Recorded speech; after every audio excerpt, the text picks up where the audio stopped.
Samuel, and we're having a conversation with Diane and Walter Rapaport.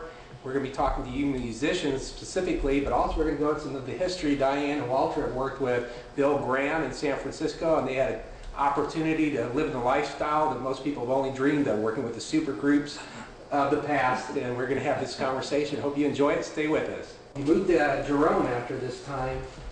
We're working with Bill Graham. Give us a little bit example of how you kept in touch with some of the talent that you worked with in the past and what you're doing for them now.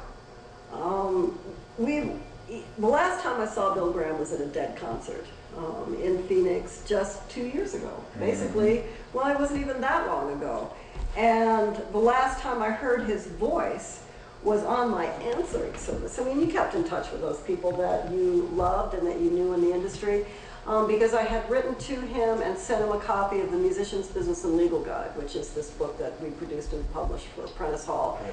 And I said, could you give us a back copy quote for the book? Would you be willing to look at the book? And if you like it, you know, you always ask Bill. You didn't presume that he would do anything, and he was very careful about what he endorsed. And he always said please, and he always said thank you. You know, that was one of his things. And about a month went by, and I didn't hear from him, and walked in one morning, and there's his voice. Well, if it's not too late, and he was always a rather humble human being, as huge as he was, there was a certain humility about and a certain graciousness about the man. If it's not too late, you know, I loved your book. I think it's a real, you know, prep school for musicians. It really tells them what they need to know about the business, from protecting their name to, you know, why they should set up band agreements between them. Be happy to give you a quote, and I come to learn from one of the people that I've remained close friends with, you know, throughout all these years, a woman named Queenie Taylor, who books most of his big outdoor arena shows these days, that he wrote that quote himself. And that was the last time I heard his voice until I learned that he had died. But we've kept in touch with the audio community and those performers that we really liked. And I mean, he's still in conversation with Jerry Garcia. No. Did you endorse his fashion line? Yeah, no. I never knew. That was somebody I never knew personally. And even when I worked for sound companies that worked with the Dead, I never had that kind of contact with them, except maybe at the Mill Valley free July 4th benefits on a yearly basis. And actually the one time that we hired him to come in as a session player on the Lamb album, where I was thoroughly pleased and amazed to see what a professional musician could do and how quickly he could say, yep, I want to play banjo on that tune, I have 4 notes to play on a pedal steel on that tune and a little guitar on that tune, and thank you very much. Do you play an instrument? No, I'm a sound recordist and live guy. I'm a sound man. I wish. So you're removed from the band. You're like way in front of it, but they have to really fill you in on what they're doing. You've got to have the cues and everything to be able to make it sound good. Right, absolutely. And generally, as a sound man, you rarely have that opportunity, especially if you're a company, if you have your own equipment and do it for different bands all the time. Sometimes you get a dozen bands across the stage in a day. Go ahead and remember cues. So that's a luxury. Sometimes you get it, sometimes you don't. But when you do, you can do a much better show. Nowadays, bands generally have somebody standing at the board telling you guitar solo coming up. And it's all scripted out, in other words. In one way or another. I shot the Scorpions and Aerosmith, and they hand us a script. Oh, yes. Where everybody's going to be on stage, all choreographed. Yeah. And it's all of us with read the script. The camera operators do their job. Right, but few, you know, bands and musicians have the luxury of that kind of attention or even that kind of money. So they actually are learning to operate at much lower levels of money, attention, time, and need to learn to use those tools that they have at hand. For example, analog recording tools, which are now so cheap that almost you mean like a 4-track? Like a 4-track, those old 4-tracks. Those are great those are great tools. I know that a lot of the major groups have a 4, 8, maybe a 16 track in their home, and then they'll do all their master tracks there and put it, and it's all assembled, you know, let's say in LA, because not much comes out of, let's say, the Arizona market that I don't think there's anything that's ever been mastered out of Arizona. It's got where the label say, oh yeah, we want this, it's perfect. Mm-hmm. So if you're talking to a musician and they're spending thousands of dollars to go in the studio to make a cassette, or nowadays I guess they only accept CDs, the radio stations, what kind of advice can you give them as far as sending it to the, like we had talked about earlier, send it to the janitor at Warner Brothers hoping it's going to get played? Well, the advice that I usually give is to try and tune them into the reality of whatever scene they're playing in, whether it's bluegrass or folk or rock and roll. I try to get them to come down from thinking they're going to send the tape to the janitor of Warner Brothers and get it heard, down to a level of what can you do in your community, what radio stations are in fact playing music from small labels. I try to alert them to the fact that many of the bands that are being signed by major labels have followings that have come from their efforts, from a band's efforts in drawing people to their music, because what a major label or anybody wants to see is a band that has its own natural draw, its own following, its own audience, its own ability to gather an audience for the sake of that music. Grassroots following, right? It's a grassroots following. If you can't make a grassroots following in your community, and you have some idea that if you just took your music to San Francisco or Seattle, that somehow you're going to faster to the top. It's going to be faster to the top. You know what people don't realize is that in Los Angeles or Seattle or San Francisco, there's 300 or 400 or 500 bands. They're all competing, and so I try to come down to some level and say, well, what have you done in your own community? What stores will sell your CD and your tape? What critics will pay attention to music from independent labels if you put out your CD and cassette? What can happen? What can you do in your community to make a draw for yourself? And then I usually say, well, and what do you have to introduce yourself with? What materials do you have other than your music that will introduce yourself? And sometimes bands will give me a cassette and there's no return address on it. So we begin to try and say, look, on a reality level, Yeah, basic common sense. Common sense, means that you need to begin to get some of these things together around you that will tell whether it's a local person that's hiring you or Warner Brothers Records, that you're a professional group, that you're in this to be in business for a long time, that you have some longevity going for you. One of the things that I'd like to bring up is bands tend to always bring this up. We have label interest. And I tell them, what label, you send the tape to what label, say, you're horrible, I don't ever want to hear from you again. Label interest, yeah, keep working at it, keep sending this stuff, and that's what label interest really is.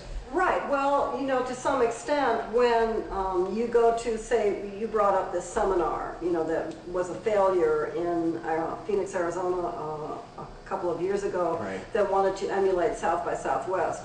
Well, I'm going to South by Southwest this year to do some seminars, and you stand up in the crowd of 1,000, 2,000 musicians, and you say to 1,000, 2,000 musicians, how many of you want record deals? And we're talking, a regional audience, everybody raises their hand. And you say, 1 to 2 people a year. If 1 to 2 bands a year are signed and make it, new on a major label, you're lucky. Mm-hmm. So, my trip is to address the 998 people in this audience who want to make a living at their art, who want to begin to have a regional following, who want to be able to sell 2, 3, 5,000, 10,000 CDs, and who want to... And is that possible? Oh, absolutely. I mean, we're looking at a whole bunch of tapes up here. Fresh Air, Mannheim Steamroller is a... Oh, that's a super group. Well, it is now, but 10 years ago, they were operating out of Omaha, Nebraska, and they were peddling their recordings at that time to high-end audio stores. That was their idea for how to begin to get a following for their music. And that's how they started. Marina McKinnon, who's now a major double platinum star in Canada and in Europe and beginning to make a following here, started by performing on the streets of Stratford, Ontario, with her harp. Made a cassette, CD, she borrowed 10 grand from her mom to make a CD and cassette, and began peddling them on the streets. Is that what you would consider, what's the average cost to put together a CD? Well, I try and step back. You might know Under that too. $2 manufacturing costs, under $2. Obviously, but from taking it from start to finish on an average, like for instance, Tom Hunter from MTV told me that the average cost of a video is 100 grand. Okay, so let me give you an example of the answer to that story. I interviewed a guy named Ed Denson, who started a label called Kicking Mule Records, which is a guitar label for guitarists. He put that label together. He was once manager of Country Joe and the Fish. That's what he did at Denson. And I had never, and Walter too, had never in our days in the music industry made a record that cost less than $80,000, $100,000. I mean, it just never occurred to us you can make records for less money than that, right? So I go to Ed Denson's house, and I have my little microphone, and I'm interviewing Ed Denson, and I say, what were you interviewing for? Because he had, 10 years ago, 15 years ago in the Bay Area, there were all these little labels like Windham Hill, right, and Kicking Mule, and Olivia Records, and Bay Records, and so on. There were all these little labels that were starting out of the garages, our Hooley Records. So I was interviewing them, what is it to be a small label? What do you do? How many records can you sell? All those questions. Question to Ed, well, how much you spend on recordings? Same question you just asked me. It's $100. So what do you mean $100? I said, hey man, I'm recording acoustic musicians. I have my TAC, tape recorder. I put 2 microphones up and they play, and it's the cost of tape. The way they do the symphony, basically, an audio truck comes out, puts 2 microphones in, and they tape the orchestra. Right, so you can make, I tell people, you can make records from $100 to several $100,000, and what makes the difference in what you spend is what you think you're going to sell. So it has to be related. If you think you can sell a couple 100,000 recordings, well, then you can go spend a couple $100,000 in the studio. But if you're only going to sell your recordings at your gigs, then for you to spend $10,000 recording your record is foolish, especially when in today's audio arena, you can take advantage of all that wonderful equipment that's out there. You can take advantage of live recording, live to 2-track recording, which is what Walter... Digital, it's great. You can go through a board. You can have, if your band is well rehearsed, and these days you can get a band to a point where it is well enough rehearsed, so you can do a live, live to 2-track through a board at a gig, at a club. Cheapest kind of recording you can possibly make, $500 to $1,000. The band is together. If the engineer knows how to do that kind of live sound, you've got your recording for $500 to $1,000. Which brings us back to what you had said earlier, is about the by doing a tape like that rather than marketing it on a local, either you sell it on a local level, create a grassroots, and if you send it to a label, they're only going to have a look at it. That's not going to be their final sell. That's one of the things bands don't seem to understand. They think that the tape they make is what is going to be the big super hit. It's basically to get them in front of the people, right? To expose them to maybe the label and say, well, we like the guitar player, but the bass player is kind of weak. Their stage performance, the way they dress needs to be tightened up, and maybe they'll even change players. Is that not correct when you get into the big time in the labels? Often, and sometimes it works, sometimes the labels are correct. It does make the difference, it does help you sell, and probably as often they have no idea what your music actually needs to make it a success, and so it's the same whole, you take your chances no matter who tells you what. I believe that if the music is truly your inspiration and you know what sounds best, then the company will hear that. Although, as Lorena said the other day, sometimes you have to look at them and say, you folks just don't have a clue. And like a Tracy Chapman, they didn't have any idea that she was going to be the nation. She came out of the feminist movement. A lot of people don't realize that, but Olivia Records, which is here, which started as a true feminist label in the Bay Area right at the same time that Wyndham Hill started and Ed Denson's label started. Basically, Tracy Chapman came out of that group of women. And it's not, you know, a well-known fact. But let's just say that you're sitting in a record company. The statistics are something like 1,000 to 1,500 tapes a week. You know, come into those offices. What is it that's going to clue somebody that there's a band to watch, right? It's subjective, really, isn't it? Well, it's not. It's not just subjective. It's, is there a letter that says, you know, enclosed are my materials? We've been performing in the Phoenix area for the last 12 years, as Major Lingo has. We can, you know, consistently draw audiences of between 1,000 to 3,000 people all over Arizona. Our songs and CD, we now have 2 CDs, and this is the 3rd.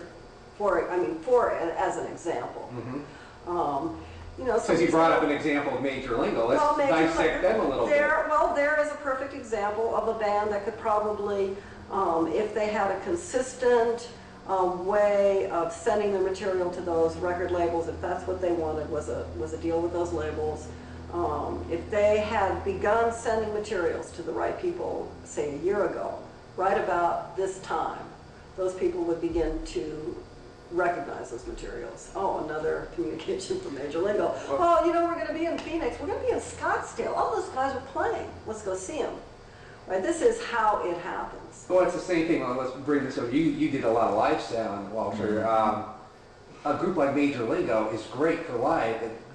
Maybe the sound's kind of boring translated to audio or to, you know, a CD. I mean, I know there was a band called the Bone Daddies, and they were out of LA, and they got people dancing. It was a party band, but when they put it on CD, it lost a lot.